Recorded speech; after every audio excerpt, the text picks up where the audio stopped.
I filmed all 8 BINI chalk arts along Session Road in Baguio, and I ranked them from least to most viewed.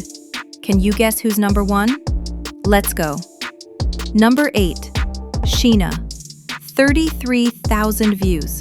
Still adorable, but underrated. Number 7, Stacy, 35,000. Simple, but classy.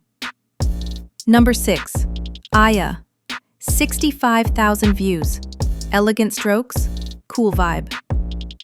Number 5, Gwen, 86,000. That pink chalk just popped on the road. Number 4, Colette, 123,000. Those hair details, so clean. Number 3, Malloy, 200,000. Bright, happy, full of energy. Number 2, Joanna, 670,000. This one stopped people walking by.